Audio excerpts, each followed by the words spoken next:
I want to take this time to welcome everyone to our PIC meeting tonight. Welcome to our committee members and welcome to all our guests. I will begin with our land acknowledgement. Oopsies. Lovely. Okay. Can you make it bigger for me, please, Eva? Let me see, maybe I can pick it up on my iPad. All right, here we go. The Durham District School Board acknowledges that many indigenous nations have long-standing relationships, both historic and modern, with the territories upon which our school board and schools are located. Today, this area is home to many indigenous peoples from across Turtle Island. We acknowledge that the Durham region forms a part of the traditional and treaty territory of the Mississaugas of Scugog Island First Nation, the Mississauga peoples, and the treaty territory of the Chippewas of Georgina Island First Nation.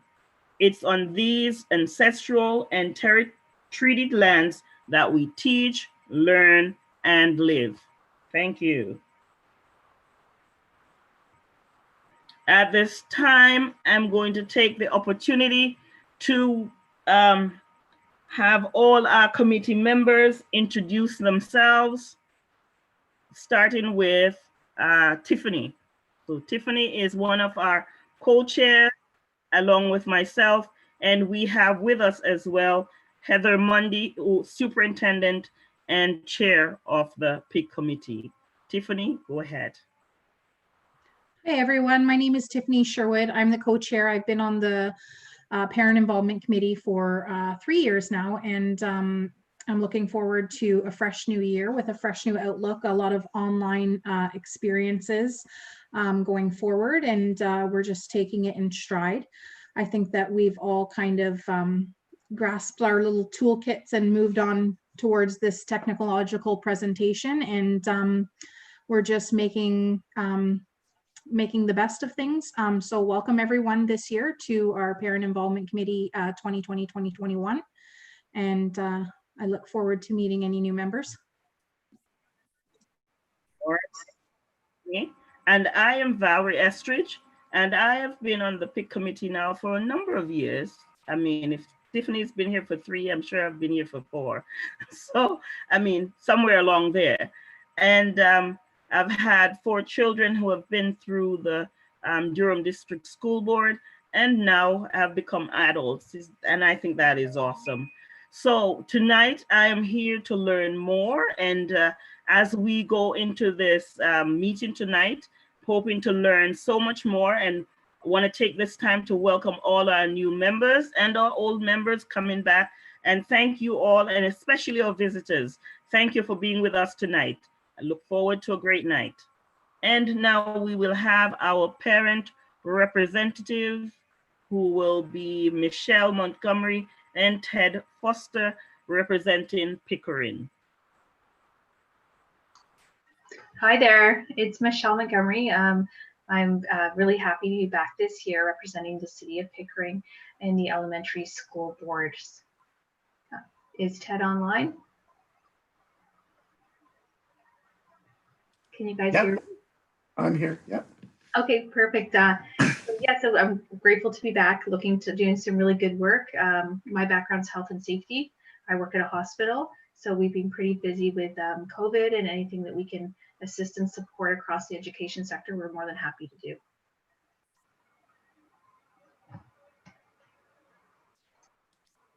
Okay, I'll take it as my turn. My name is Ted Foster. This is my 2nd year on the PIC. I represent the secondary portion of high schools in Pickering. I've been involved with school community councils since my daughter was in junior kindergarten, so that she's in grade 11 now. So that's a lot of years. And I've worked in education for a lot of years as well. So I'm very passionate about the connection between the school board and the parent community. So I'm always available to help any schools, whether it be elementary and or secondary, with whatever their needs for school community council and parent engagement. Thanks. Thank you, Ted. Now, before I go any further, Eva, our superintendent, would you like to say something at this time, or do you want me to just continue? Because I feel awkward being using not you. Hey. Thank you, Val. I'll introduce myself. Yes, it's Heather Mundy, and I am the superintendent that supports parent engagement and community engagement, and I support this PIC. But our co-chairs, Tiffany and Val, will be leading the meeting tonight. So I'll let Val continue going through our committee members. Thank you. Heather, thank you. All right, for Ajax, we have Jennifer McLaughlin and Patrick Smithster. Are they there? Yes, I'm here.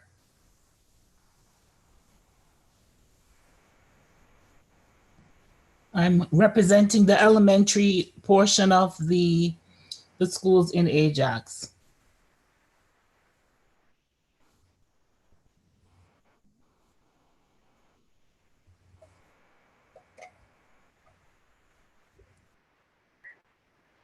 Move on. We are going now to Whitby, and we have Simon Karuki. I hope I didn't ruin your name, and Margaret Ogunkoya. If you're there, can you introduce yourselves, please?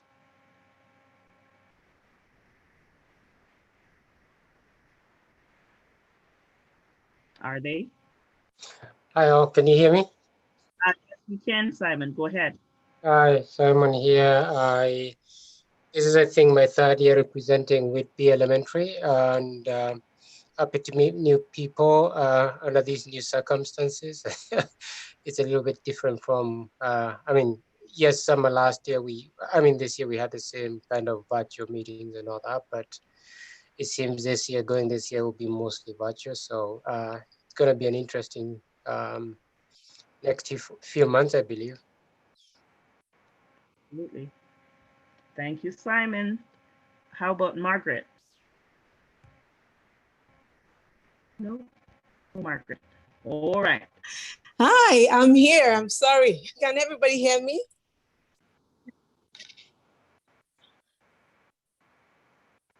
Hello? Can everybody hear me? Yes, we can hear you. Yes, we can hear you. Oh, okay. Yes. Sorry. My name is Margaret Ogunkoya. This is my second year on the Parent Involvement Committee as a parent volunteer and a committee member, sorry. And it's been an interesting experience. We have I've enjoyed being on the committee, listening to all the programs that we try to put forward, the volunteer appreciation, volunteer of distinction, and other programs.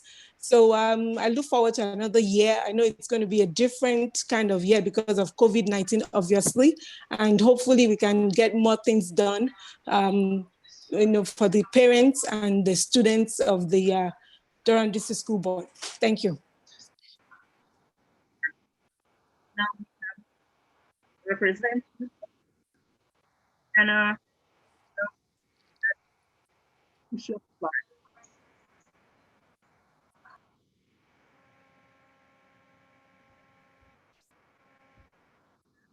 Hi, I'm Patricia Clark. I have 3 children at Durham District School Board. I got 2 at Village Union Elementary and 1 in special education at RS McLaughlin.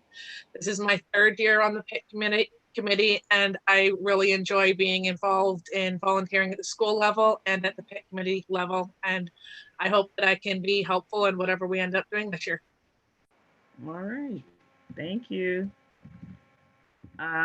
Is Patricia, that's Patricia. Is Adriana here? I don't know what to do. Anna? Should I wear my headphone? No. All right.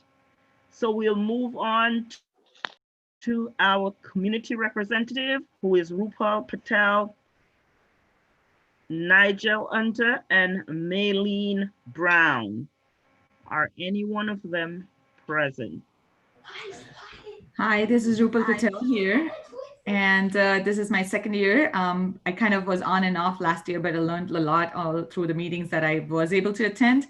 I'm a big fan of Heather Mundy and Manon, so I am again here willing to learn more. It has, one of the things I would like to share is it has helped me with my kids and my community. So I'm kind of like the marketing analyst for you guys for everything that is happening here. I take it to the parents, and a lot of parents show interest, but sometimes they can't make the time for it. So I try to promote things as much as I can. I just shared the YouTube link today because a lot of parents are interested in a lot of things, how they will be done this year, especially because a lot of it is unknown and everybody's learning. But for sure, I'm also looking forward to how things will be done differently based on what's going on compared to last year. And so far, DDSB has done an awesome job. I can tell you that much because I've seen it from the parents. The kids have rolled in. The teachers are fantastic in the online world. So luckily, we are doing the online world, but also the in-school reviews are very, very good for DDSB. So great job, everybody, and keep going and keep sharing so us parents learn more and be of assistance to you guys. Be promoted, right? Awesome. Nigel, are you? I am. Good evening, everyone. This is my second year with the PIC. I also have 3 kids in the Durham District School Board, and I'm happy they are a part of the board. I'm just happy to be a part of this team. It's a great team, and I enjoyed working with you all last year, and I'm looking forward to doing this again this year, even though the circumstances are a lot different. Teamwork makes the dream work, and I believe we're going to be amazing this year as well. So thank you. Eileen, are you here, my friend? Oh, sorry. Yeah. Hi, good evening, everyone. I am Maylene Brown. I started off as a parent representative in Whitby, and I've now a community representative for Whitby as well. My kids also went through DDSB, and all I can say is if Valerie's been here for 4 years, I guess I will leave my number unsaid. And it's a great community to be a part of. So welcome, everyone.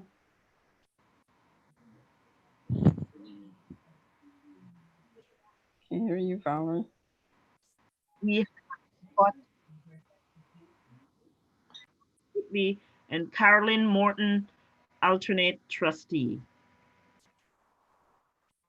So Scott, if you want to introduce yourself. Scott? No, Scott.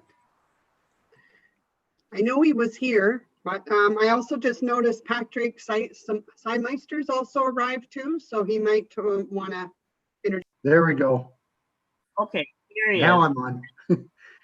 Hi, I'm Scott Templeton. I'm the Whitby trustee for the Durham District School Board, and this is my second year, and I'm looking forward to putting my name forward to continue on this committee, because I believe this is probably one of the most important committees between parent and the school board and superintendents, because there's a lot of information that can be passed through to all the SCCs in Durham region, not just Whitby.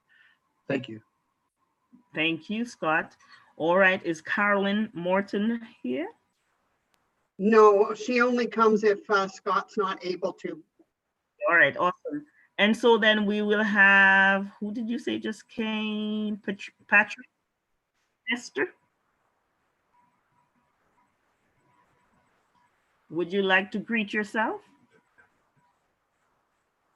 Hi, sorry, I was muted. Hi, my name is Patrick. This will be my first year on the PIC. I have 2 children in the Durham District School Board. My apologies for being late. I'm an administrator for a private school in downtown Toronto, so I had to deal with a parent issue before I got here. I'm actually happy to be on this committee. I had nothing but great things to say about the Durham District School Board. We've been in Durham about 3.5 years, and I can't say what a good experience it has been coming from a private school setting and seeing how dedicated the teachers and the administration and schools are here in Durham. Has been a pleasure for my kids who started in private and now switched to Durham.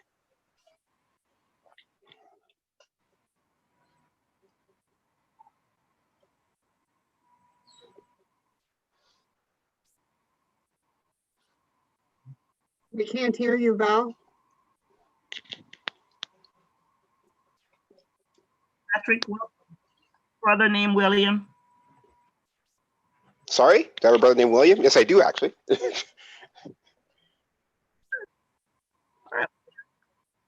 right. Oh, I see Val. Hi Val, how's it doing?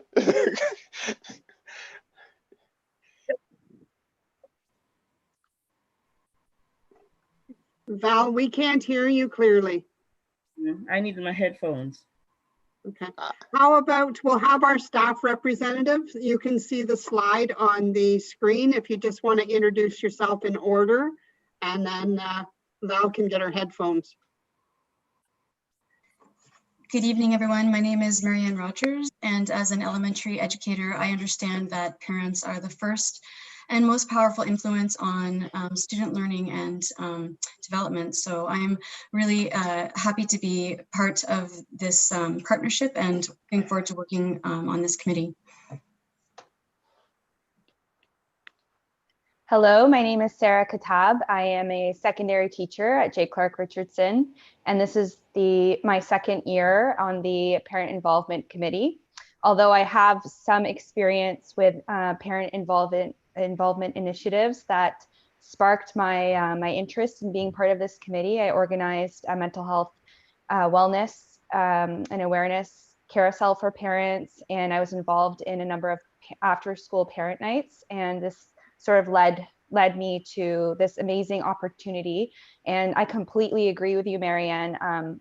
Parent involvement is the key to increasing student achievement. It is so important, and it meets all the pillars that the DDSB values. Hi, everybody. My name is Frank Samuels. If you're trying to contact me after the meeting, you need to add another S to my name in the DDSB.ca email list. It's a pleasure to be here this evening. And I'm always amazed at how much time people are prepared to give after their workday is completed for the benefit of their children. And I'm hearing tonight all of the children in the DDSB. So I, for one, want to thank everyone who is giving their time tonight. This is my first opportunity of being part of the Parent Involvement Committee, and I've just completed my first year in the DDSB, and I do hope to bring some fresh eyes from my background to this committee. So thanks everyone for the opportunity. Good evening, everyone. This is Kavita Canavali.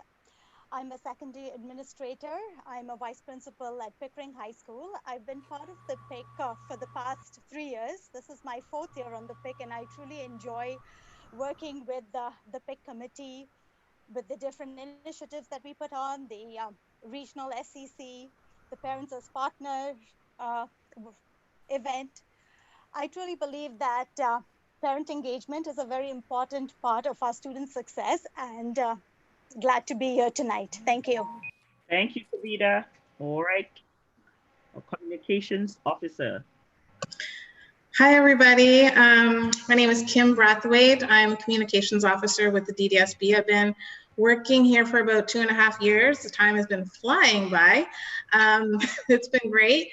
And it's such an honor to be invited to be a part of this committee. I've come to many of your events, covering them for Good News Stories, which I manage for the board. And I also have worked with Heather on numerous occasions, and I think Frank as well, just numerous of you have worked with. So it'd be great to work with you again.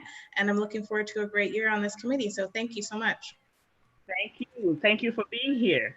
And now, Miss Heather, did you want to sit down, or we just move on? All right. So for our agenda tonight, we have our review of our regulation, procedure, and bylaws by Monday. Yeah. Do you want to do the minutes first, Val, just to see if we can get them approved? Okay. So we would like, do I have to read it out? No. Yeah, just ask if anyone, right. if there's any changes. All right. So all those who were here for our last meeting, Do you approve, yay or nay? For our last meeting, we need to get them. Well, hello. Well, just a point of interest, maybe Heather, the question's to you. If we want to speak, how do you want us to acknowledge that? Do you want us just to speak? Do you want us to use the reactions? What procedure do you prefer? I was going to say, I can right now, when I'm sharing the screen, it's hard to see, but if you take yourself off mute, you kind of pop up. So, okay. So that will help for us to know.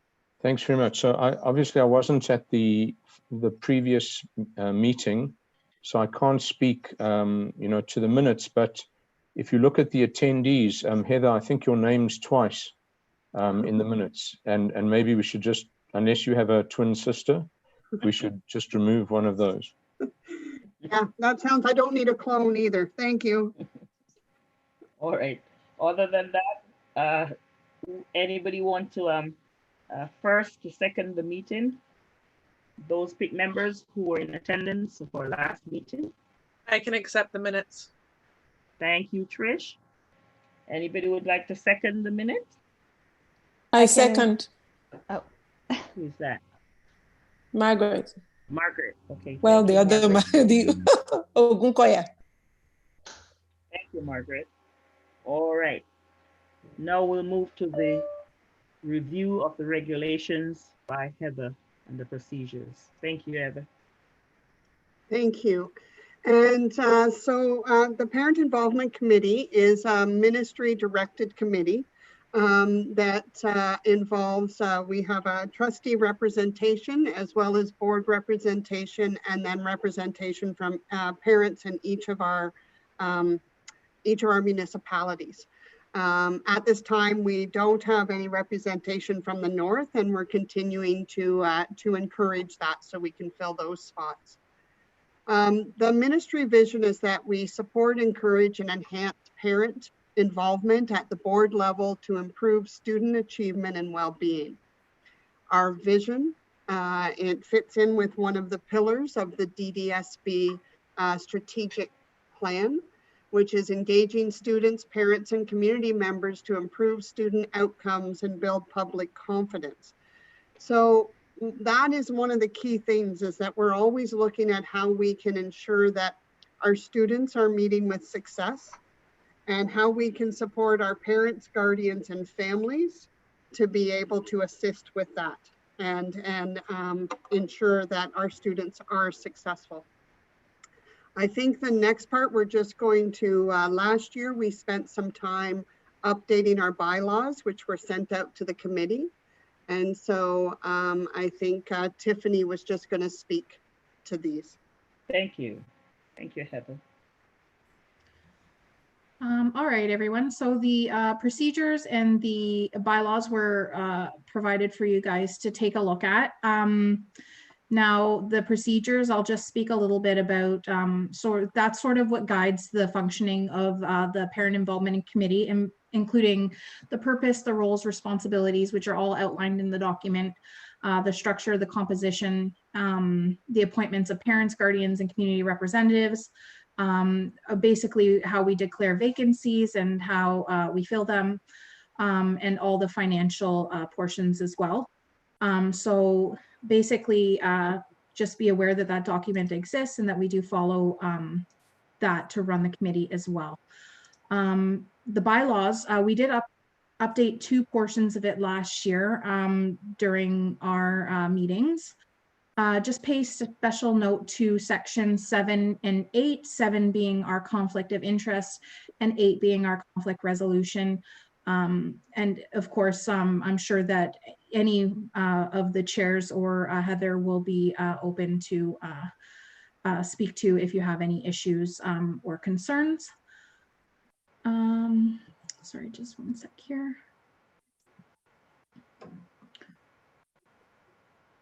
So we, something that we wanted to bring up was that we don't have any wording or expectations on attendance. So that may be something that we want to look at adding into their, into those documents. Either, I'm guessing that would be in the procedures, Heather. Just to clarify that, that would be the procedures, right? Yeah, we can add that into the procedure. And so something we may want to look at a future meeting.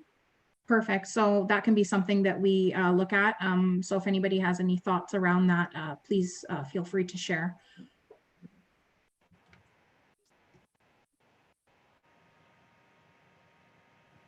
And if there's nobody that would like to share in regards to that, I'll just pass it back to Valerie, who's going to introduce the equity presentation. Great, and thank you so much, Tiffany. All right, and so tonight we have some special guests with us. We have the anti-Black racism representatives. We are so excited to have you all with us tonight. I want to take this time to specially welcome you to our PIC committee meeting. And I trust that whatever you will say tonight, or whatever you will share with us, will be well received. We thank you for your time. Now I'll welcome Crystal Bryant. You could say your hello, Crystal.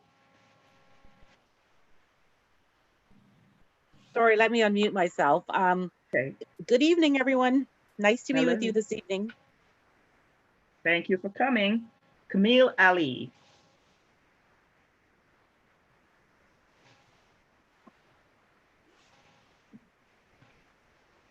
Good evening, everyone. Sorry, couldn't find my unmute button there. Good evening. Okay. Thank you. Meryl Steer. Good evening, everyone. So great to be here with everyone.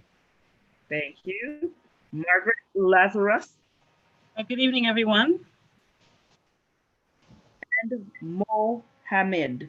We want to take this time to welcome you, and we are so excited to hear what you have to say to us tonight. Thank you, and go ahead.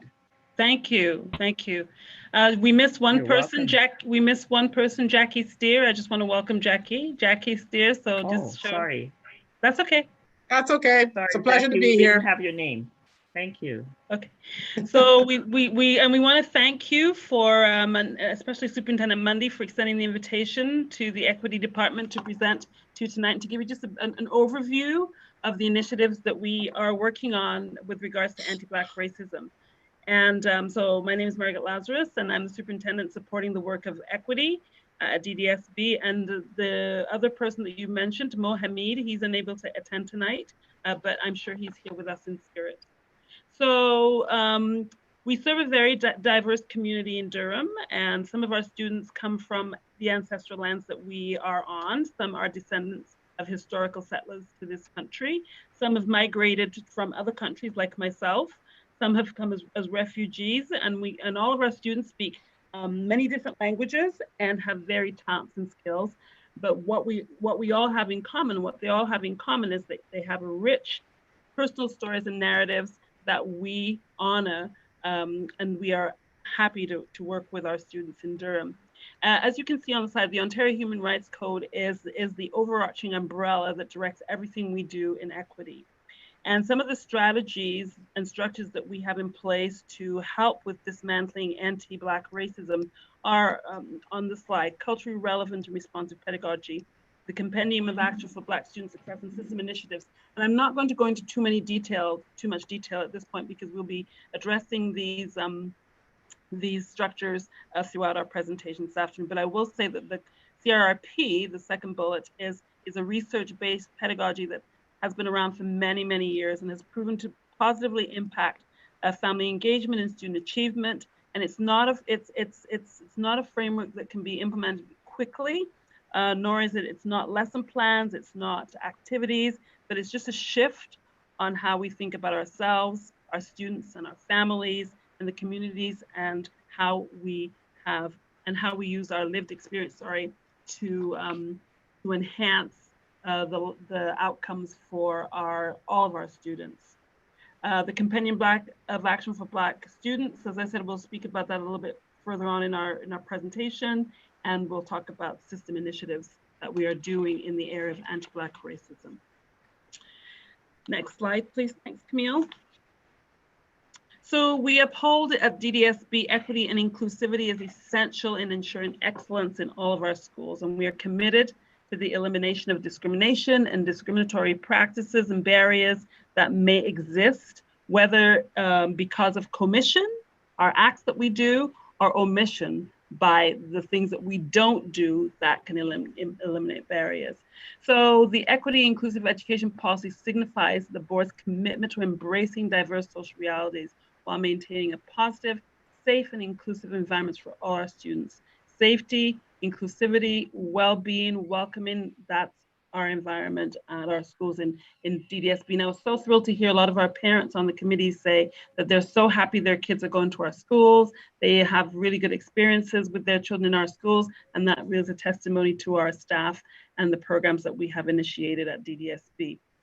So the policy reflects the Ontario's Equity and Inclusive Education Strategy. These are documents that you can download on the internet that outline what the ministry wants us to do with regards to equity in our region. So our goal is to provide students with opportunities to promote equity and social justice in their lives and in our schools, so that we can reach all students and ensure that we have equitable outcomes for every single one of our students. Next slide, please.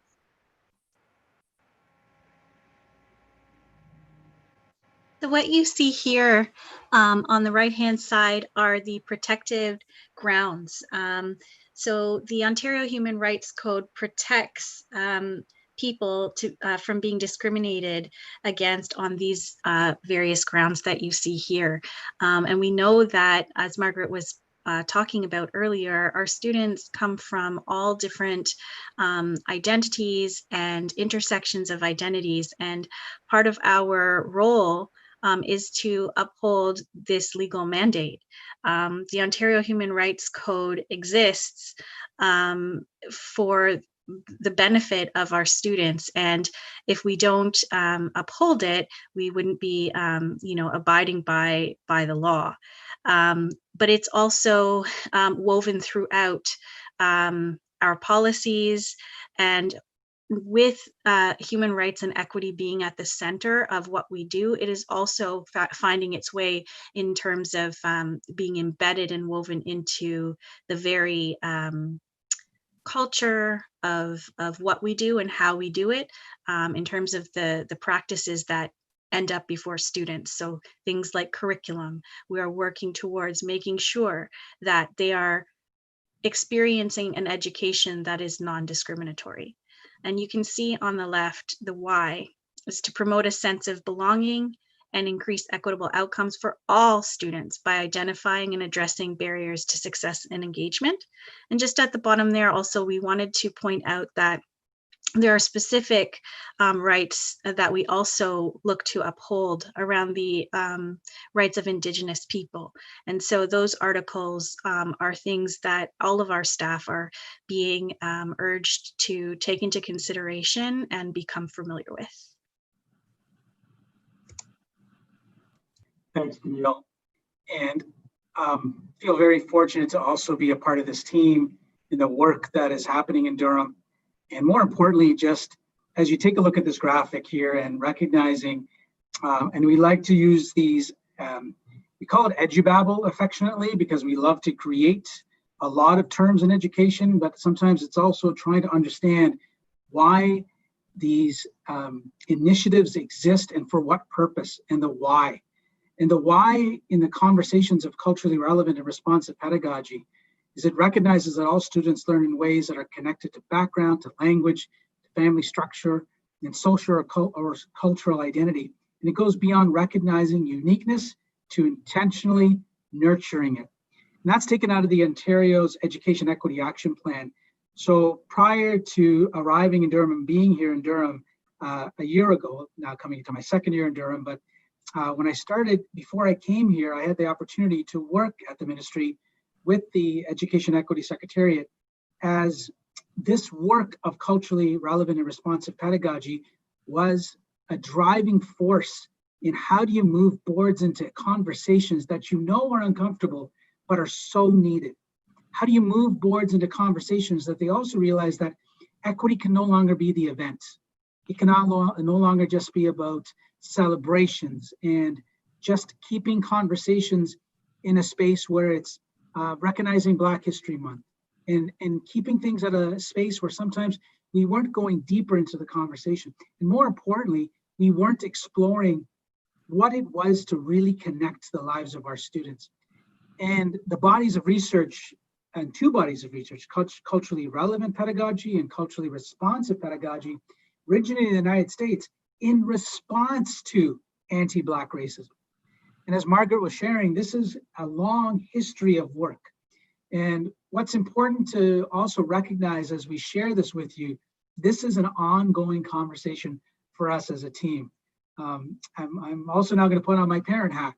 So I have two daughters, graduates of the Peel District School Board, so not Durham, but it's ironic that the work that is going on in Peel right now is also a reflection of how things change in conversations when all of a sudden the priority shifts from understanding what our students need from us and also need to realize we stand for, so they also feel they matter and they belong.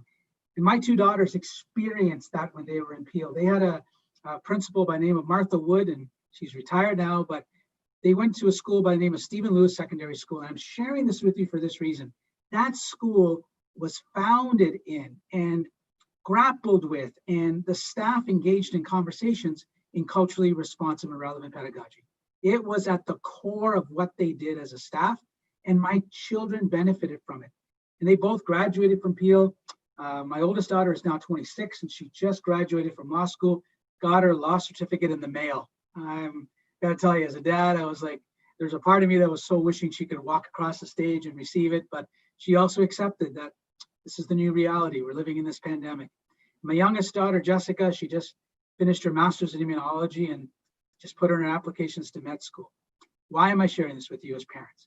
Because I believe that the work we do in public education, it is so critical that we're lifting up the voices of our students who we recognize that we are serving and supporting, because tied to my daughter's story is also my parents' story as they came to this country with $5 in hand and raised their two boys in a culture they knew very little about, but our schooling experiences didn't reflect this. In some ways, we hid from who we were. We didn't want to talk about our identity. We didn't want to be proud of where we came from. In some ways, we were in a schooling system that didn't allow those conversations to happen. Well, fast forward to where we are now and where we are moving in education to allow these conversations to take place in schools where belonging and mattering turns the work on us as educators first. We start with the work we have to do in ourselves in learning about how it is that we connect with our students. And the work of anti-Black racism, it cannot be put on our students. It has to begin with us as the adults in the building, as those that are leading this work. And more importantly, what your students, what your children feel when they come home around those conversations. Something I'm very passionate about, but also feel very fortunate to be working here in Durham and where the conversations take us in what year two means for Camille and I in supporting the work as a system, but also getting the opportunity to work alongside Crystal Bryan and Jackie Steer. So I'll turn it over to Jackie.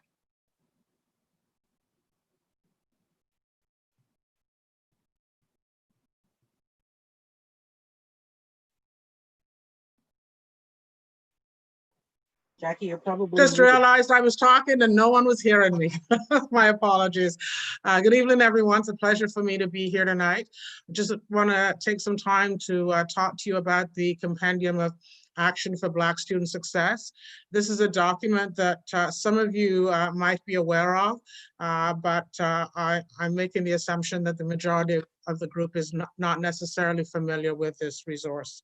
So the compendium was developed as a result of concerns that were identified by Black students, Black parents, Black educators, and community members at large, who were concerned by some of the things that they were seeing, they had seen over the years with respect to the achievement level of our Black students, the high suspension rates and expulsion rates, and also the lower graduation rates.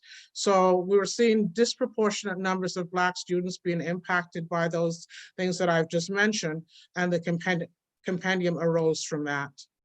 Next slide, please. So the compendium consists of a series of recommendations that were based on responses from a series of town hall meetings that were held in the 2016-2017 school year. And it was held with those groups that I've just mentioned: parents, students, educators, and community members. The compendium came as a result of the compendium. There were specific strategies that were identified that would address some of the inequities that existed in the system.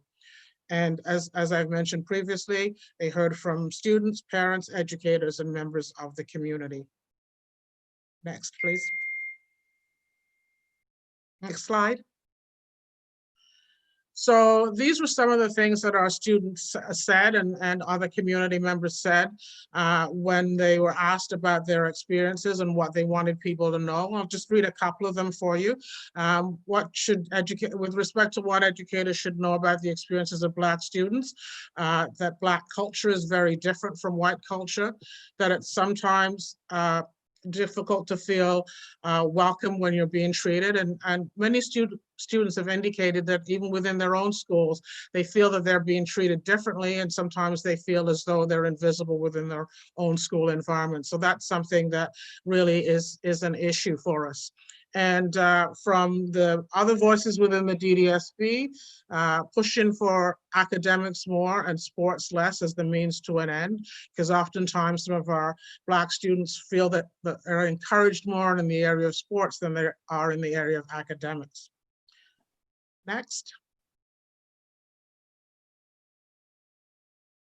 So with respect to our Black student experiences, these are some of the things that we know our students experience in our schools, that oftentimes they don't see themselves reflected in the curriculum that's being taught, both through the resources such as the textbooks, novels, book studies that are being done, as well as the posters that are displayed throughout our buildings and other forms of communicating curriculum to our students.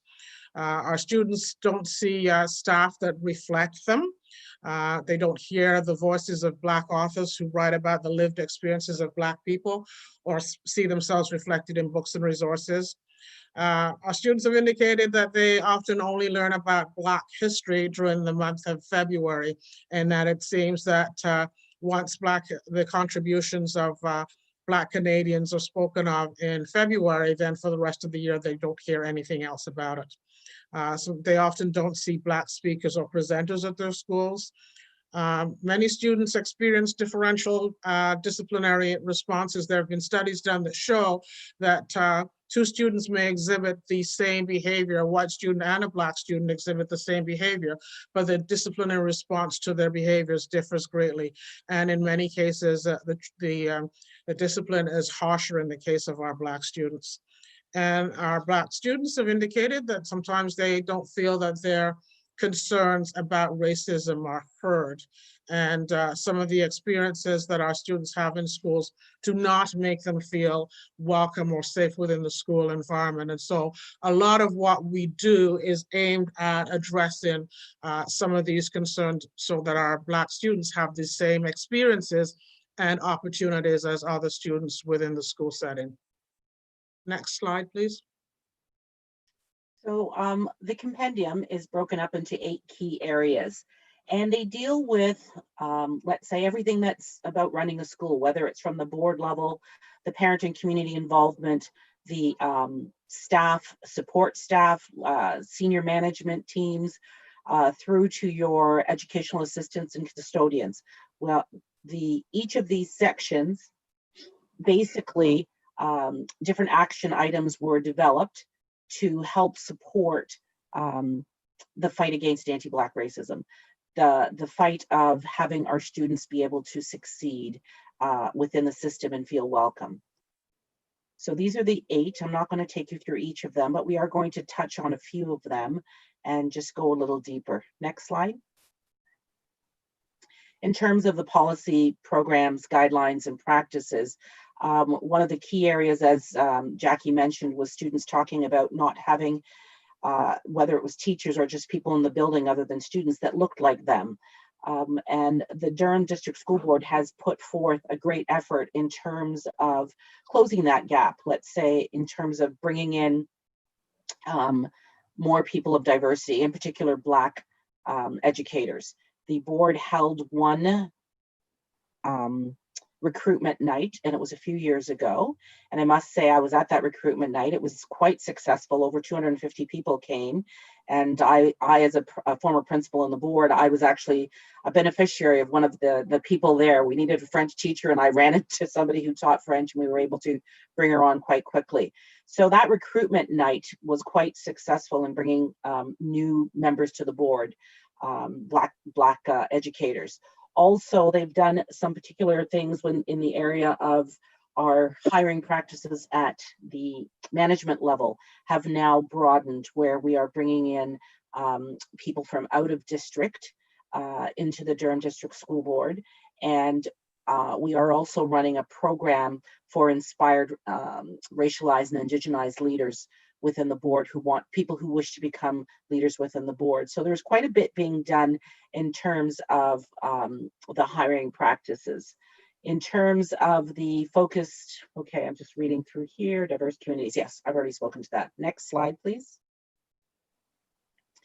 Another area that was listed as one of the 8 key action areas deals with shared leadership and commitment. And one of the major groups that the Equity Department works with is DBEN, the Durham Black Educators Network. It's a grassroots organization. It started 15 to 20 years ago. We would have had quite a celebration in May 2020 to acknowledge this, but unfortunately with COVID, we couldn't.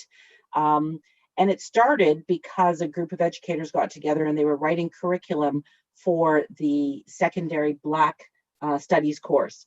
From there, community was built. And this particular organization has done quite a bit within the Durham District School Board, not only for educators, but also for families, students, and teachers.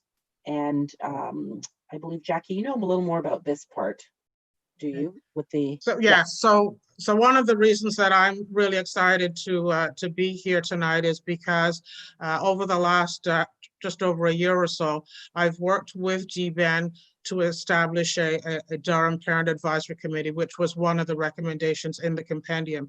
So that committee, when we started it just over a year ago, our first meeting was in October of 2019, and then we had a series of issues that caused us to pause for a while. Job action happened in the fall, and then COVID happened. So the committee has been established. There are 7 Black parents on the committee, and the objective of the committee was to bring concerns that they have to the district, so that I act as a conduit between the committee and the board's equity committee to bring concerns back so that we can address some of those concerns that parents might be seeing in the system. We, although we hit the pause button because of COVID in the spring, we have had 3 meetings. We restarted again in the summer. We had a couple of meetings since then, and in fact had a meeting last week. And the committee meets every 2nd month. And we're looking at really engaging in some things that will support parents in terms of helping them to navigate the school board. It's often challenging sometimes for some parents to locate information, or to know who to talk to, or know where to go to access information. So we've talked about developing a series of workshops that would allow Black parents to effectively navigate the DDSB. There are 3 key objectives of the group, and the overall key principles are to give parents a voice, to empower parents, and to teach them how to navigate the system. And our overarching goal is to reach out and connect with parents in order to improve the experience and opportunities of Black students. Next slide, please. So again, another important area within the board is that of establishing partnerships. And so this is also a component of the compendium. And so there are some partnerships that have been developed, and what we look at sometimes is thinking big and starting small. So there have been a couple of initiatives. One, Minds on Math, was established in one of our Whitby schools, and that offered math tutoring programs to students after school. There are also other partnerships such as 100 Strong, which was a summer program for boys. And the goal of that program was to instill pride and heritage in our Black males, to help them build confidence and to explore career options, and hear presentations from Black professionals such as lawyers and others, and doctors, and also Black entrepreneurs as well, to open them up to the possibilities that exist for them as young Black males. Next slide, please. Another area within the compendium, parent engagement, and here we are as a parent engagement group. The document of Choosing My Success that came out a few years ago, it is actually in the process of being looked at again.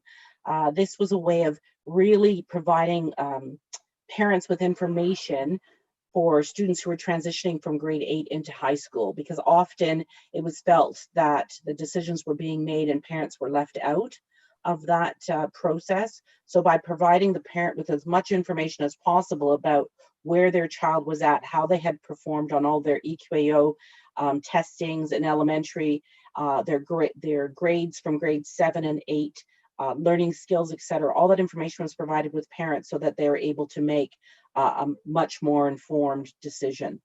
So that, like I said, that is being in the process of being reviewed. And I guess from grade 10 to 11, they also have the next document for parents to be looking at. Okay, I think Jackie, and if I just, yep. Yes, just wanted to add one point, Crystal. So again, talking about helping parents to navigate the system, something that came up in the spring with a group of parents was that they found it difficult to locate information even around the equity department. And so we looked at where that information sat within the district website. And so we received that feedback from parents that yes, it's hard to find that information about equity and inclusion and the work being done in that department. And as a result of that, you can now find the equity department's logo and a link to the equity department on the first page of our website. So it's a lot easier. So getting that parent feedback is really important. It helps us to identify the concerns that parents have and be able to address them in an effective and timely manner. Next. Another area of the compendium would be the inclusive curriculum and assessment practices. And this is where we spend a fair bit of time with what we call job embedded support for teachers. We are looking specifically at, as Jackie had mentioned, the resources within schools. Schools were developing diversity and equity teams, and these teams would, especially at the high school level, were cross-curricular. So it would cover from your academics to your elective courses. Elementary schools, same thing, coming up with an equity team that would cross from primary all the way to junior grades.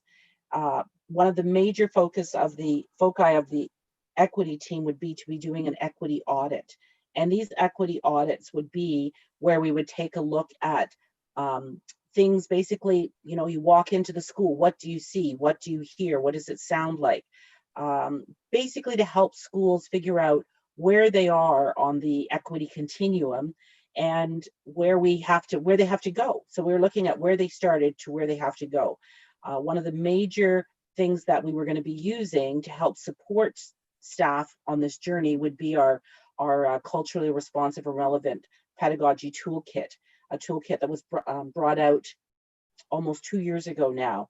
But this is the work that's being done in the area of inclusive curriculum and assessment practices. Next slide. And so the section under school climate and prevention of discrimination and harassment identifies key goals such as providing ongoing training for school staff, administrators, and senior admin. Again, referring back to CRRP, the culturally responsive approaches. Progressive discipline and bias-free discipline. Again, as I mentioned earlier, our students have said and parents have indicated that sometimes discipline is different for our Black students. And so as a department, we're working with and have worked in the past with the Safe Schools Department to come up with resources available to school admin around progressive discipline, and also looking at providing training for school administrators and teachers with respect to anti-Black progressive discipline and bias-free discipline. Next. Jackie. Okay, so professional learning, sorry, I got distracted by the comment on the bottom of the screen. So one of the recommendations was to provide mandatory anti-Black racism training for 4 groups of teachers were specifically identified: kindergarten teachers, guidance counselors, special education resource teachers, and our intermediate teachers. And those were chosen deliberately because they are key educators within our system. Our kindergarten teachers are often our first point of contact for our young students and for their parents. Guidance counselors can be instrumental in the choices that our students make. Our special education resource teachers play an important role in terms of supports for students that might require additional supports with their learning. And our intermediate teachers are that transition again from elementary to secondary. So for our intermediate teachers, we're looking at teachers within the 7 to grade 10 range. The focus of this training is basically on unconscious bias. So we began a year ago, June, with our kindergarten teachers, and to date, we probably have about maybe about 40% of our kindergarten teachers that have received training in anti-Black racism. In the summer, under the umbrella of what was called the Unlearn Conference, and we're going to speak to that a little later in the presentation. Our guidance counselors and special ed resource teachers and intermediate teachers also received anti-Black racism training. Not all of them, this is just a start. We plan to continue the training, but we had significant numbers of educators from those groups that attended the Summer Unlearn Conference. Next slide, please. And so when we talk about anti-Black racism, just as a point of clarification, this is the definition that we use in our training. And so I thought it was important that we share that with you with respect to what anti-Black racism is, because we want to make sure that there's a common understanding of the definition. So anti-Black racism is prejudice, attitudes, beliefs, stereotyping, or discrimination that is directed at people of African Caribbean descent and is rooted in their unique history and experience of enslavement and colonization. Anti-Black racism is deeply embedded in Canadian institutions, policies, and practices to the point that it has become a part of the system. So we want our educators to really understand this definition, how in their day-to-day practices, they may not be aware of some of those systemic practices that disadvantaged members of the African Caribbean community. And so we spend a lot of time talking about that, and we could spend the whole night talking about that definition and the responses to it. But we just wanted to make sure that the members of PIC had that definition. Next. So accountability is also an area in the compendium, as it should be. And what I failed to mention at the beginning was that this document is a living document, but had a shelf life of 3 years. So it spanned the time from 2018 to 2021. And so it comes to an end this year. We've been working diligently for the past 3 years, implementing many of those strategies and recommendations from the document. So in recent last couple of months, we have established a committee that's going to review and update the compendium. We have representation on that committee from across the district. We made sure that all areas of the district were represented. We have administrators, educators, parents, and students as a part of the committee. And it is our intent to complete the review and the update of the document by the spring of 2020. Next. So just a quick overview of some of our initiatives. Some we've referenced in the presentation already. And so I'm gonna turn it over to Meryl to talk about some of them, and I'll touch on a couple. Thank you, Jackie. And one of the best parts of being a part of this team, that Camille and I get to work alongside Jackie and Crystal, and they are too humble to share this, but this is their retirement plan. So they are both retired DDSB employees. Jackie was the first elementary Black principal in the DDSB, and that is something that anytime I get to say that, it resonates with me, because I also realize the work that she continues to pour into our conversations, but also the learning that I've been a part of with Jackie and Crystal having that secondary vision for what students mean in those conversations to her in her retirement. And then having Margaret as a superintendent, it is the most dynamic conversations we could ever have as a team, but also knowing that we sometimes wish that we could have more time in our day to enter these conversations. But what we also feel fortunate is the support of senior team. We feel supported by our superintendents. We feel supported by our associate director and our director. And a result of that was over the summer. Traditionally, there's been conferences that prepare teachers for the classroom and getting things ready for September, but this is a September like no other. And on the backdrop of that, we also know the tragic death of George Floyd catapulted us into conversations that we also realized how much work we needed to do on ourselves and understanding what anti-Black racism meant to us in education, but more importantly, what we were going to do to support the conversations moving forward. And we know that in Durham, Ignite Learning is a very proud aspect of who we are, but we also created a space for unlearning. And what do we need to unlearn?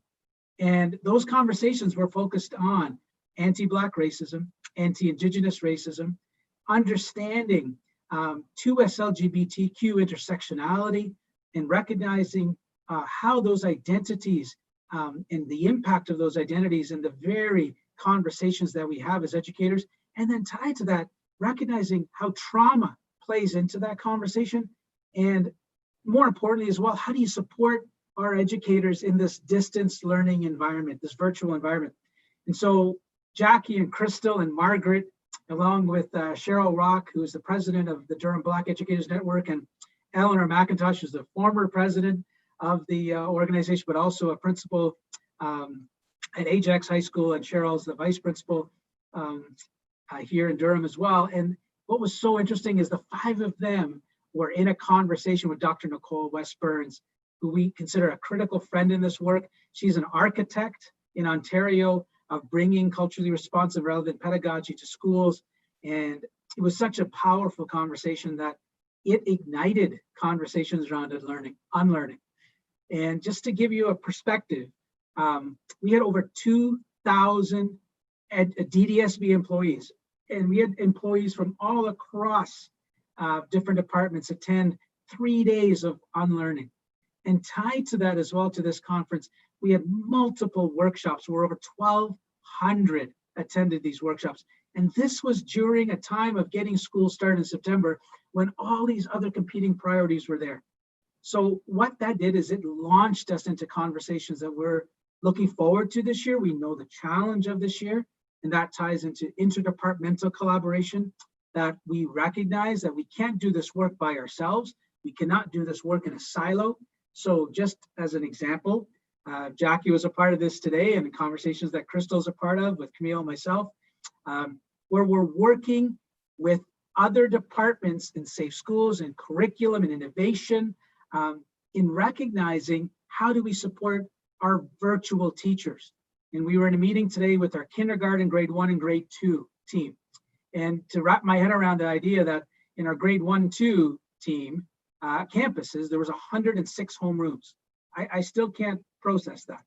But knowing you have over 2,000 students in that campus and the conversations we were having to construct a space of conversation that really connected to exactly what Jackie and Crystal and Margaret were sharing in how we create those spaces for teachers to have those conversations and how our students feel that sense of belonging, feel that they matter in this virtual space.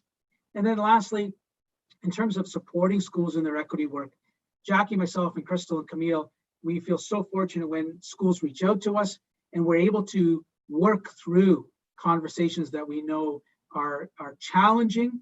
We know that they come with uncomfortableness. At the same time, we're right there with them in terms of constructing what it is they need in terms of resources and support, but also the knowledge building that needs to take place first so that the work can continue. And this is where, as a department, we feel so fortunate in the time we're in to feel the support around us in recognizing how the conversations will benefit our students in ways that we also know in the times we're living in, how much they need us and how much as parents you can reach out to us in ways that will, again, increase that experience for our students to feel connected to the world they live in, but also more importantly, when we think about anti-Black racism, that we're there to disrupt it and to dismantle it as a system, and we're committed to it. We're not going to let our foot off the pedal in terms of knowing the work we have in front of us. Jackie, I'll turn it back over to you.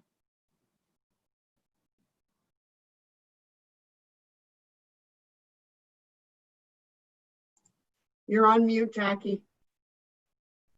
Sorry, just to touch on one aspect of one of the areas on the slide, the CRRP parent resource that has been developed, and we're hoping to post that on the school website in the near future.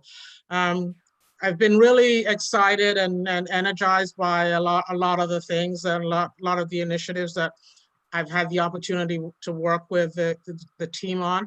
I think it's Tiffany, I believe, asked the question of how this committee can help in our work and support us. And that's a really great question, and I really appreciate that. And certainly like the opportunity, Heather, to talk some more about that, because again, rather than having us be in silos, if we can work together to get the information out and to have more people become informed about anti-Black racism and the work that we're embarking on to improve the experiences of our Black students, I'd certainly really relish that opportunity to do that. I'd love to there was a couple of things that I think you mentioned in your presentation. One was around, your parent advisory committee. Mm-hmm. And I think if there's things that come there that you think this committee would be important to know in terms of our planning. And you mentioned documents or information to help support navigating the system. And this committee actually had a really long conversation about that last year in terms of, not only our racialized parents and our Black parents, but sometimes our parents with socioeconomic struggles and other pieces really not sure who to ask, where to go, how to get support. And so that was one of our commitments, was to work on that. So I think it would be great to collaborate, because I think there is some unique pieces to it, but I think we can also share. And another piece was creating a one-page on the DDSB. It's going to be a one-page resource for parents. So like you were saying about equity, that there'd be a parent page, and through the parent page, they can access all those different resources and some on-demand learning. So would definitely love to connect. And I know these committee members are often into sharing their ideas. And I think, yeah, sorry, I think Nigel. Go ahead. Sorry, I think Nigel asked a question about the IEP as well. And just as an FYI for him, our meeting last week, I would say about 80% of it focused on a discussion around the IPRC process and IEPs and navigating that whole. So we were thinking that our very first workshop would be on that topic because we recognize that there's a demand for that.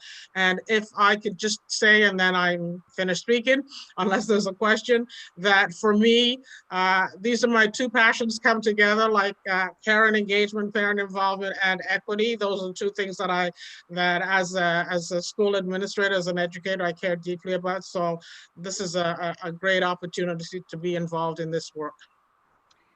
And I'm going to turn it over to Val to do a thank you there in just a moment. But as you guys are redeveloping your Black Compendium and the next steps, I'm sure this committee would love to be able to provide some feedback and input as well, because they do take the equity and those pieces very seriously. So I'll turn it over to Val, unless there's other questions. No. Question/comment. First of all, I just want to say thank you. Everything I heard was amazing. I just commend you all on the work that you're doing. It sounds good. It looks good, and I'm happy that it's being done on so many levels within the Durham District School Board. I have a comment/question, and I guess I'm asking Heather, and I'm saying it out loud as well. Is there a possibility that we can, in one of our meetings, have a joint meeting with that parent council? I think that would be great for us to meet with them and have a joint meeting. Just putting it out there. Good idea. Thanks. Yeah, I think I don't see why not. We can, we'll work around. Our meetings do have some regulation requirements, but we can certainly add, they can also invite us to theirs. So we can work around that because theirs is a bit more flexible. So I think it would be great to collaborate. Yeah. Open to any of the options. Yeah. Great. I will certainly take that back to the group. Awesome. Thank you. And one question, I know it says that the review is going to be 2021. I was just wondering, does that review include data as well?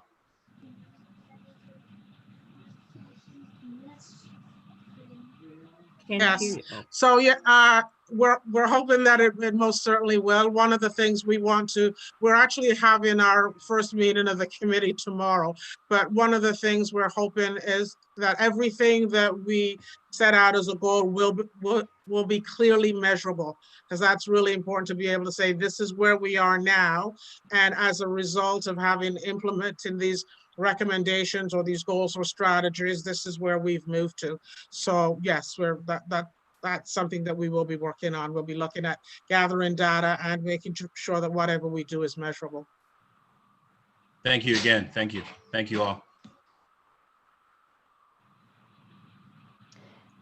Sorry, I have a quick comment to make. I am the literacy chair at Richardson, and we have developed a number of resources for parents, digital resources.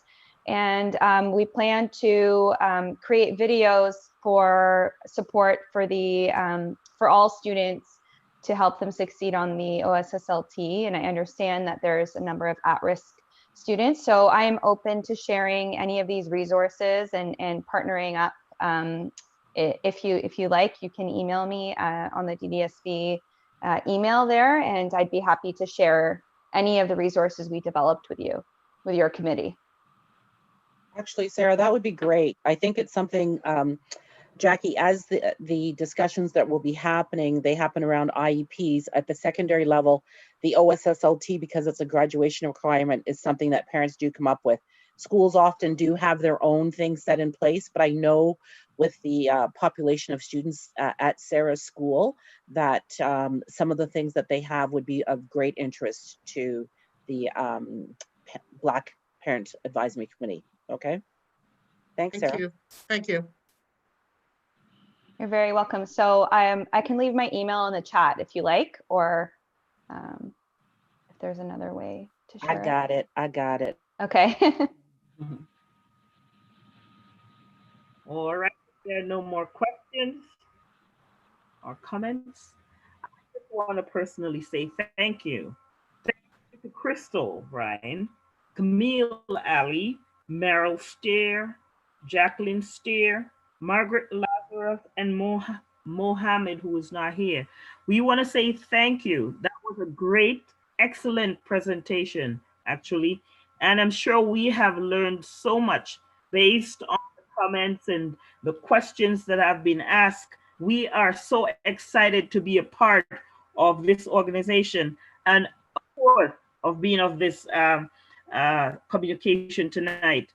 My son was the first recipient of the DBEN scholarship when they had that DBEN scholarship. My son Lincoln Alexander was the first recipient of that. So I know that DBEN is actually an awesome thing to get involved with. So if you've never been to one of their things, you've got to go. It is amazing. I could tell you that from experience. All right. Thank you again to everyone for your presentation. It was awesome. We will now take a 5-minute break. Heather, if you could stretch, go to the bathroom, you know, do what we do to the virtual kids. I'm a virtual teacher. So take a break. So you can take a break, 5 minutes break, and then we'll come back. So in 5 minutes. Snacks and talking to people in this 5-10 minutes break. So hello, everyone. There you go, because that's what we do. You can meet your friends and talk to your friends, and certainly you could do that right now. You got 5 minutes. All right. Thank you, my friends. Thank you. Thank you. Everybody. Bye.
Hi, everybody. Welcome back. I'd like to introduce Devika Mathur from the Durham District School Board Human Rights Advisory.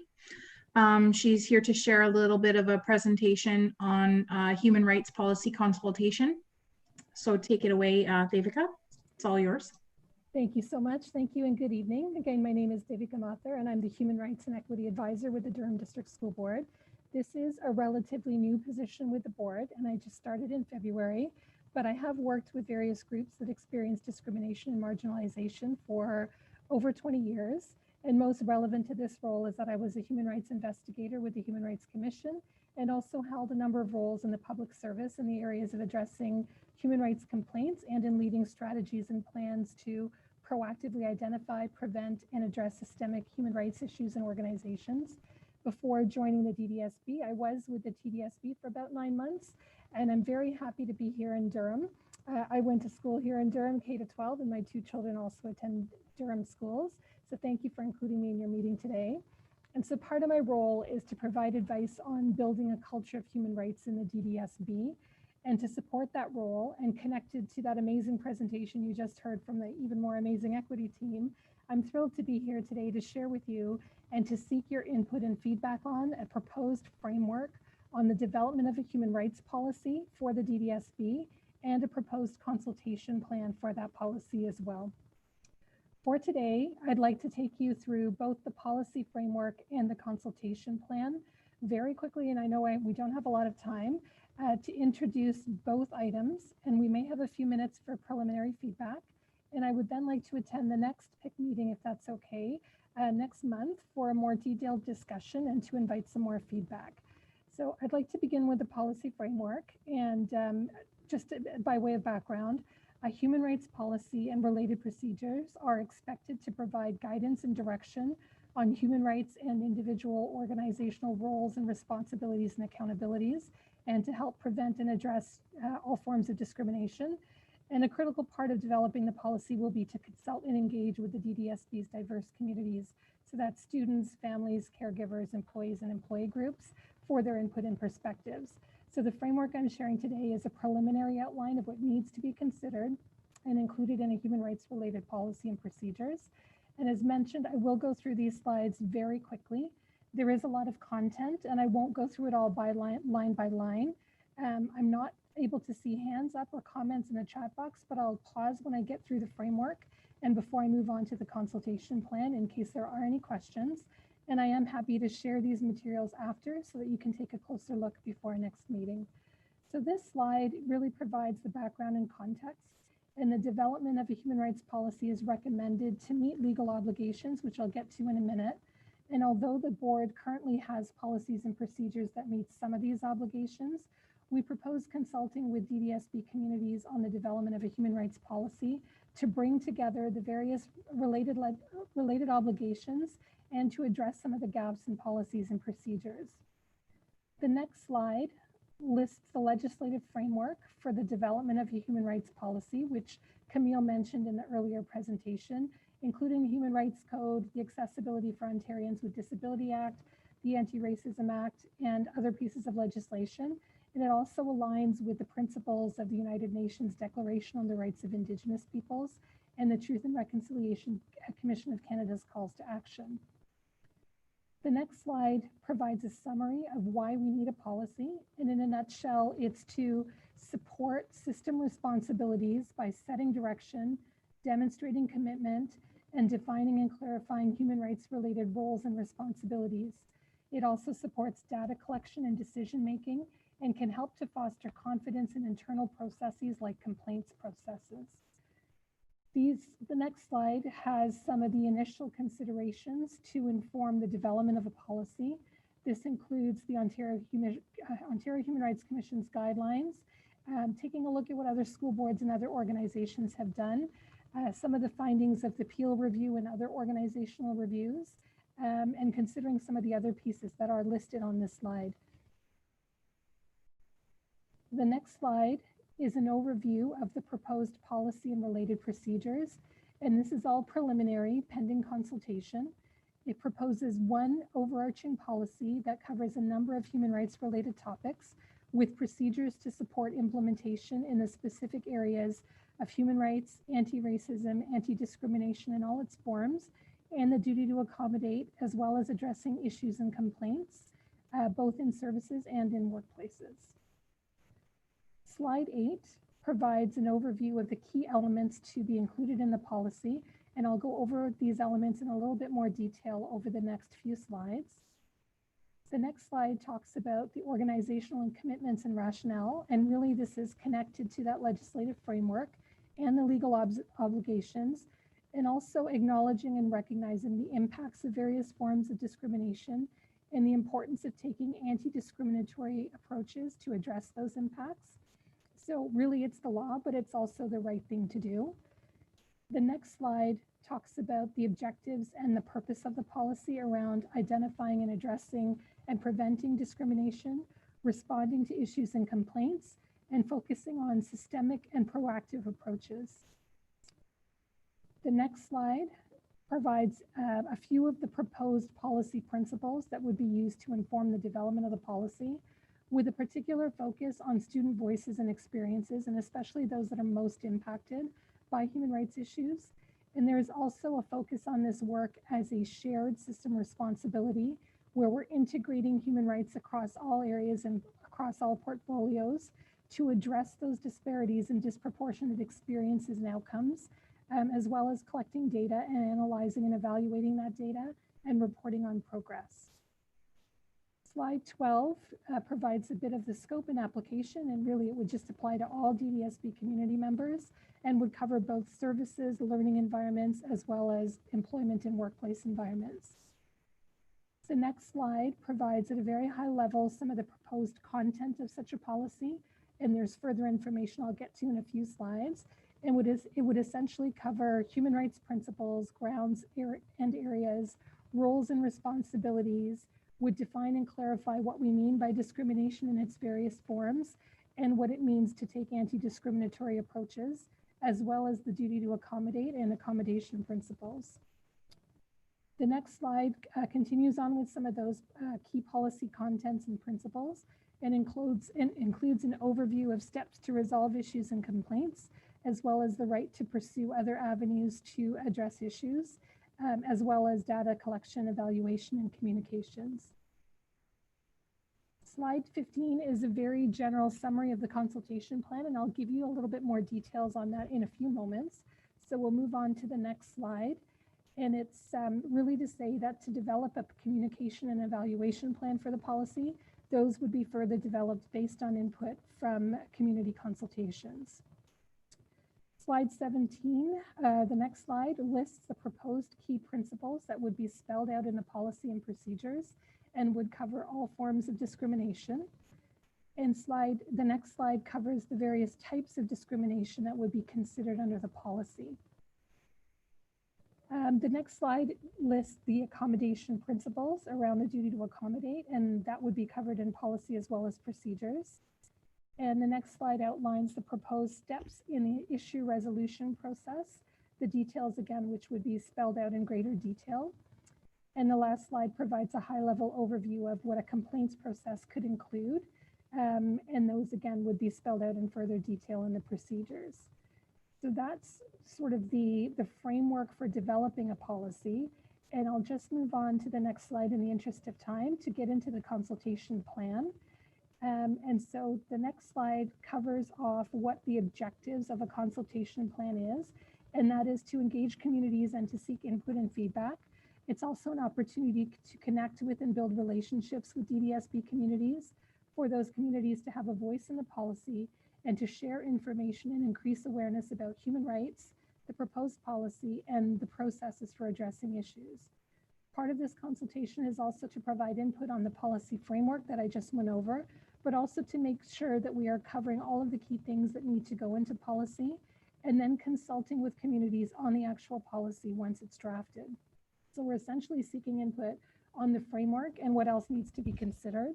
And apart from policy content, we also want to ask, as part of our consultations, with whom should we consult and how, especially in the current context of limited opportunities to engage in person, so that we aren't missing any voices or perspectives. The next slide talks about the 4 target audience groups, which I'll go into a little bit more detail, but really it covers students, families and caregivers, employees, and community partners and groups. The next slide goes into some of those proposed initial consultations with students, student groups, employees, and employee groups, including the employee networks. You heard a little bit more about DBEN in the earlier presentation, and we do have other employee networks within the DDSB that we'd like to consult with on this policy. And then the next slide also talks about the additional consultations with parents, families, and community consultation groups here as well. And it's important to note that this is just a summary of the consultations. Not every group is listed, and part of the consultation is to identify who else needs to be engaged. The next slide provides an overview of the consultation approach and timelines. And the proposed plan, as I mentioned briefly before, is to first consult on the policy framework and on this consultation plan now, take that feedback to draft the policy and the related procedures, and then go back to communities in February and March with the draft policy, and then report back to communities about the results of the consultation and share a final approved policy once it's approved by the board, with expected timelines of around the May to June timeline. The next slide covers off some of the ways in which we will consult during the current pandemic. We plan on setting up a dedicated phone line and email and posting the policy framework and consultation plan on our website and inviting feedback through some of the methods listed here. And to maximize participation and to address consultation limitations during this period. So, for example, the inability to conduct in-person focus groups, the lack of internet access for some community members. The consultation plan does include multiple opportunities and ways for community members to contribute and provide input on the development of the policy. And again, as part of the consultations, consulting on how best to consult and with whom, so that broad voices and perspectives are included. And I want to flag that we recognize that although we are offering multiple opportunities, some students, and particularly those with special education needs, may require additional options to participate. And we will be collaborating with our Inclusive Student Services Department, our Special Education Advisory Committee, and other committees and groups with schools and with student groups and families and community partners for their expertise to help us identify options for those who may not be able to access these methods and to set up alternative ways to participate based on their individual needs. In addition, we'll also be meeting with our Equity Ad Hoc Committee and our employee networks and affinity groups, all of whom have close connections to communities, to get additional feedback and perspectives on how best to consult. And we'll also be collaborating with our employee partners to ensure that employees with accessibility needs also have other options to provide their feedback. The next slide provides some of the proposed preliminary consultation questions. These questions will be framed differently for different audiences, but we're providing them here to outline the general themes of the kinds of feedback, input, and perspectives that we're seeking on the policy framework from a content perspective. And then the next slide has some additional questions that focus on the consultation process, as well as suggestions on how to support the implementation of the policy, as well as communications and evaluations, and also asking, whether we're asking the right questions and whether we should be asking any additional questions. And we're particularly interested in this committee's responses to these preliminary consultation questions around both the content and the process of consultation. The next slide provides an at-a-glance summary of the consultation plan, why, what, who, how, and when of the consultation plan. And I think that takes us to the end of the presentation. I know I went through that all very quickly. I know when I'm out of time as well. And just to sum up really quickly, that the development of a human rights policy supports the district's commitments to provide safe and welcoming and inclusive learning and working environments that are free from discrimination and harassment. And it's expected that the policy will help to deliver effective and responsive education services. And so the proposed consultation plan encourages engagement with and input from DDSB communities so that all community members are invited to share their perspectives and so that the policy is responsive to the needs of the community as well. I welcome any feedback or questions today if there's time, but if not, as I mentioned, I'm happy to share these materials. And I know that folks have chatted in the group box that it was hard to hear, and so my apologies for that. And I do commit also to coming back to the November meeting for discussion, further discussion and questions and input that you may have.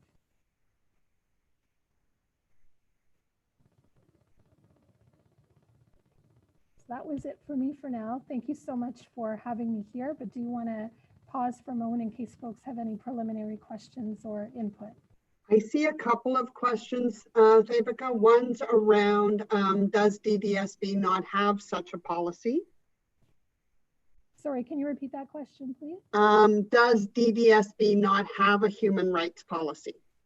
They don't currently have a specific standalone human rights policy. There are other policies that get to some of the things that we'd want to cover in this policy. There's an equity and inclusive education policy. There's an equitable and recruitment framework policy, but none that specifically provides for those specific legal obligations under the Human Rights Code, as well as those other pieces of legislation that, that we spoke to on some of those earlier slides. Heather? Yes. Just a logistical question to Devika.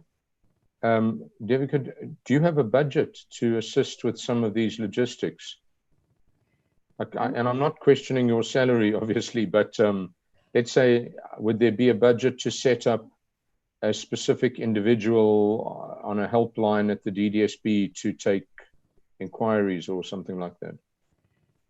We haven't considered that at this point. I think that if, as we get through the consultation process, if there becomes a need to develop that, then we'll certainly look at what options are available to make sure that there are, we're able to hear from all voices. But I don't mean that specifically. I just mean, do you have teeth? Do you have the power to fund something if you need to? It's something that we would have to take through. I don't have it in my existing budget, but it would be something that we would think about as an organization. But I am planning on setting up a dedicated phone line and email address for people to be able to submit their feedback on the policy consultation plan and the overarching framework as well. So for example, and Heather, I don't know if this is even legal, but I read that a certain amount of money left over from the pro grants from last year. What if schools got together and said, we want to be part of this human rights policy, and we're requesting a pro grant to make it easier for our families to participate, and that grant could be used for meetings, an assistant, like a customer service representative is the best way that I can describe it, except a dedicated person who would answer all your questions around human rights. And Devika, you said it so well yourself. Sometimes the hardest groups to reach are the ones who just don't have access to technology. And I'm wondering if we could just think out of the box and almost create a pro grant designed to foster human rights and use some of that money before the ministry claws it back. So the money from last year, the ministry did claw back. They have given us some new funds for this year, and the little subcommittee did meet to share, and part of that was, maybe working with municipalities, how they want to use that. So engaging their voice, we'd have to look at the criteria. I do think we do have professional development money that we haven't necessarily assigned, and through my office we do have engagement funds. So it is something that absolutely, if there's a need to support, we also do have board staff that potentially for a time frame could be assigned to support something like that. So great ideas and things for us to consider. Was there any other questions while David is still here before we turn it back over to Tiffany?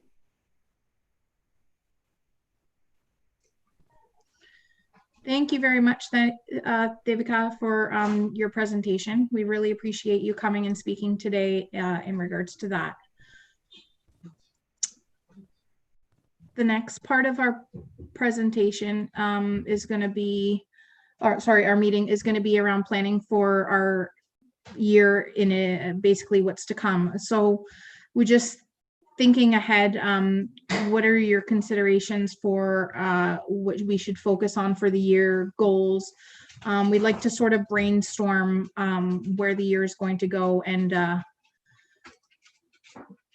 what we'll talk about throughout the year here. So anything you'd like to share, please go ahead and just feel free to speak now. Can I jump in? So I hate Zoom for this. I think it's terrible. There are too many people in one room. I don't know if you would entertain dividing us up and creating breakout rooms and then bringing us back. Maybe it's too late, maybe for another meeting. And I'm going to use my newness because I only have that once. I know we're all adults, but I'm just speaking for myself. I much prefer speaking to a face than to a name on a screen. And I'm sure everyone's got a reason for turning off their cameras. But if people are comfortable turning them on, I just know it's much easier to engage with what looks like a live human being, even though I'm standing in front of a fake image of my school. So that's my own challenge with Zoom. I don't know how to beat it given our current situation. I have one suggestion for the group, and again, I'm just using my brashness as someone new, but I want to share what I've learned in my year at Durham. The parents who know the system the best get the most out of it. And I would love to set up some sort of school for parents to help those who know the least know more. I'll give you, for example, it took me, I'm still learning all of the acronyms, and we love acronyms in Durham, as does everyone. And Neville said it so well. There's a lot of edubabble. But if you have a challenge with English, or English is not your first language, or maybe it's just difficult for you, and the principal calls to invite you to an IRPC meeting where we're discussing the IEP and there's an ASD diagnosis of your child, that might be the end of you right at the beginning. But if you know what the terms mean and what you're entitled to and how to ask for them, I think we could encourage parent engagement if we could break down some of those challenges. And I'm going back to what I said previously. I'd love there to be a customer service representative at the Durham District School Board who, when a family called in, could speak to them in their home language, answering all their questions, not giving them the answer that might need to come from an administrator or a board member, but guiding them through the process so that the fear of engagement could be reduced. Okay, I'm not going to say anything else.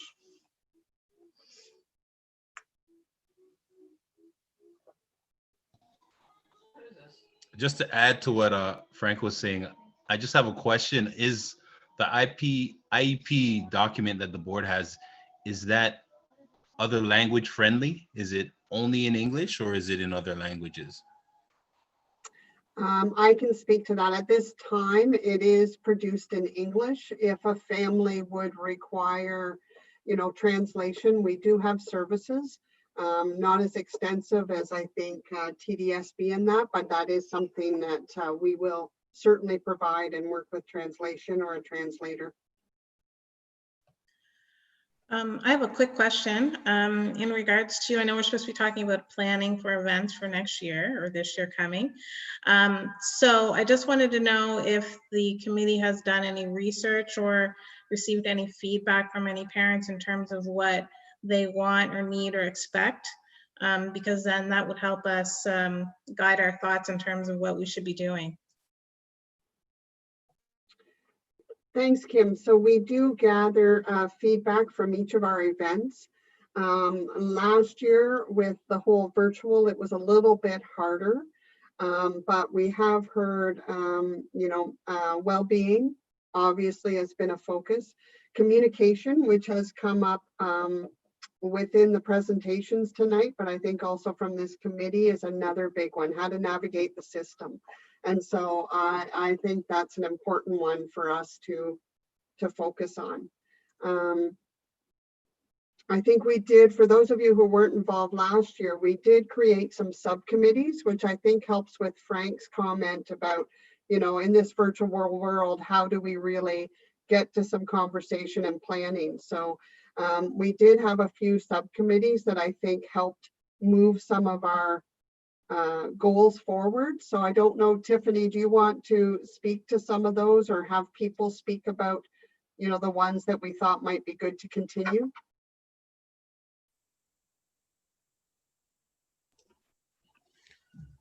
Yeah, so we did speak to some of the goals at our programs committee meeting and sort of what we wanted to do going forward into this year and ways that we can help parents with well-being along with children and supporting their well-being. So we did discuss that there was obviously a need for well-being support with the children, but we also kind of took a step back and Val had mentioned that while we're mostly looking at the children, the people who are feeding the energy and supporting and being there for all of the household time and going through all the educative parts of these children's days are the parents, and they're the last ones to even care for themselves. So we did talk about focusing some of our strategies or maybe events, what we see come in around being focused on parental well-being. And I can speak to that, Tiffany, as we have, so we have different money that we can work on with. We have our program money, which is government grants around parent engagement. And in a moment, maybe we can get Ted to speak a little bit about some of the thoughts around how to gather voice towards and collaborative work on those. We also have some of the engagement funds that the board actually sets aside to support parent engagement. And so with the regional SCC coming up in November, I spoke with Tiffany and Val to think about the theme. And so we had talked about well-being for parents. So we were able to get a group, it's called Tend Academy, and their workshop is called Overload, Strategies to Stay Healthy in a Stressful World. And it talks about how chronic stress and busyness seems to be the norm, juggling competing demands both at home and at work, and everyone seems to want or need our time and attention. And participants will learn, you know, is stress, what stress is bad stress? What are consequences of chronic overload? The 4 pillars of working well, myth of multitasking, and how to sort of create an action plan to take care of yourself. So that's a speaker that we've organized for November, but then there will be another component to that evening as well. But maybe Ted can speak to the program committee sort of thoughts. Sure, Heather. First and foremost, one of the things that we all have to learn as parents and all this, as you've been talking about, is learning to say no. That's we all say yes so quickly, but we have to learn to say no. When we talked at the program, it was all about engaging parents. So in Pickering last year, we gathered a lot of the schools together where it was just one big thing that came in, and it worked out very well. And lucky enough, they were actually able to get it in, I think it was the first weekend of March before everything shut down. But they talked about continuing this momentum. And one of the best ways we can get at them is to get to their SECs, to be part of them, to drop in virtually now to their meetings and just talk about how we can engage, get our parents more engaged in this. And as you say, their well-being is the best thing right now, because that's all we hear about is is the kids, and they are the most important, but I think that it's the parents too that we need to do. And the issues they've been having with my iPad's not working, how do we keep our child who's in SK or grade 1 engaged when they're virtually to their thing? You know, that's the, you know, they get so distracted so easily, like I do. So it's just, you know, reaching out, using our administrators, you know, and grabbing into them through the families of schools, and maybe having someone from our committees, from PIC or from the program, just come to them and speak to the principals and say, you know, we hear you, we understand, and how can we help you? How can we engage more with your parents? And it's in person, it's virtually, it's the incredible job that our administrators and teachers have to do now. So that was one suggestion I had, that, and I've already been out to a couple SECs in Pickering this year to talk about it. And you hear exactly what the needs are. And the more and more we engage that way and get our administrators engaged that way, get them all together, then it could be a very powerful tool to communicate with all our parents. Thanks, Ted, because I think we were discussing that we would provide opportunities for our PIC committee to meet with the chairs and the administrators from the different municipalities to talk about what would be appropriate parent engagement in this virtual world for their area, for their schools, and then to utilize that program money and distribute it amongst the municipalities for maybe some speakers that meet the needs for those different communities. So that was our thinking about that. Any thoughts on, so there was two different things. One is the program committee and utilizing the PIC to sort of bring schools together virtually to plan. And so I'm just wondering, is that seem like a positive idea?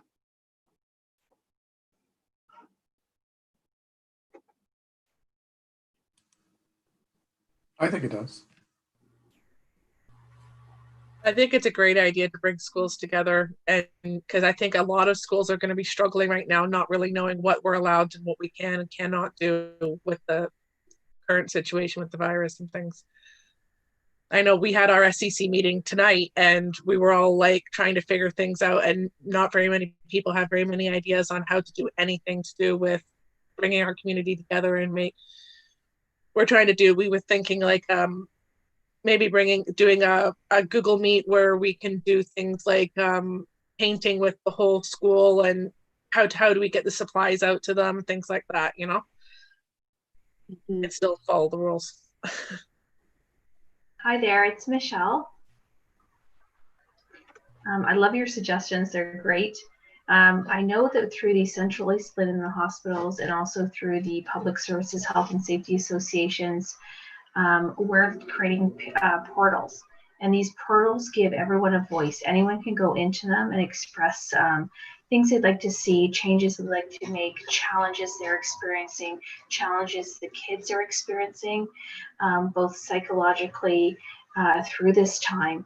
And I'm wondering if it's something we'd want to connect with and create this portal that goes out to the SCCs, to the parents, to groups, where they can give their input, so we can tap into a wide variety of resources and start to hear what we're hearing.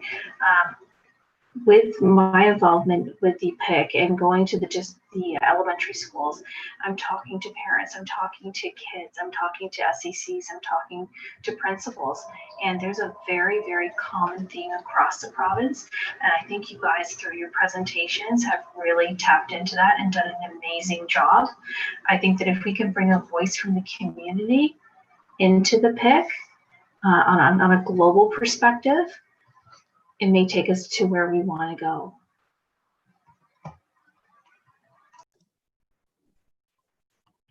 Great ideas. Honestly, I think there's so much that everybody probably has to share right now in regards to this. I don't want to cut anybody short, so please send any other thoughts that you have to either Heather, or would you prefer Manon? It doesn't matter, whichever. Okay, so one or the other, either Heather or Manal, whichever emails closest at hand for you. It's 3 minutes to 9 and in favor of 2 minutes to 9 now. Sorry, I just seen the clock switch. In favor of everyone's time, I just wanted to draw your attention to the next slide that focuses on our future meetings and the dates. Let me try and get it up. If not, I can just read it. That also works, I think. Yeah, I've got to try and get that. Oh, here. Okay. Oh, it doesn't have the. It's not working. Oh, here it comes, I think. Here we go. It's the next one down. Yeah, I'm struggling to get there. I'm trying.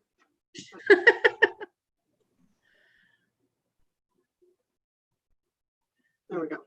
There we go. Perfect. So we got our PIC meetings tonight, November 24th, February 9th, April 13th. Regional SCCs are set for November 4th and February 24th. And then our Parents as Partners Symposium, as always, in the spring, April 10th, 2021. Mark those dates on your calendar. So we hope to see you all there, representing the Parent Involvement Committee and your schools and your regions. And just to thank you guys all for coming tonight. We really appreciate you taking the time out to be here and to share all of your ideas. It's a difficult time right now, and we realize everybody's stretched thin and burning the candle at both ends. So thank you so much for showing up and being here and supporting your kids and your families and your communities and, you know, your workplace if you're working right now through all of this. It's been quite a challenge for everyone, I'm sure, but I think there's a lot of positivity to move forward on this year. And I think that we all kind of have an idea of where we want to go from here. We all seem to be in the same wavelength, and I look forward to working together on our initiatives and our goals.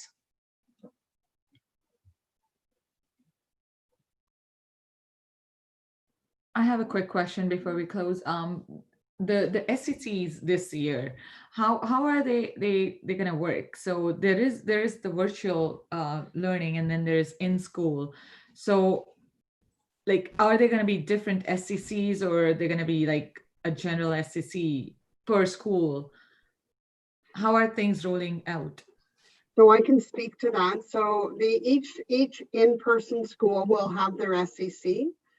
For the virtual school, the secondary is going to have an SCC, and the elementary is, with representatives from each campus. And parents can be involved in their in-person as well as the virtual school SCC. Because we know right now people are choosing the virtual for personal and family, et cetera, reasons, but they still want to remain connected to their home school. So we're providing that option for this year. Yeah, and I can speak to that. I am on 2 SCCs actually, St. Clair Secondary School and Summer Still Primary School, and we do have virtual meetings and we discuss issues. Actually, I was in a meeting tonight, but I had to leave for PIC for this meeting. So the SCC is going on. Virtual, the kids that are in school have the virtual meeting, as Heather said, and the virtual, I don't know what's happening with virtual, but my kids are in school, so the SCC is moving on virtually.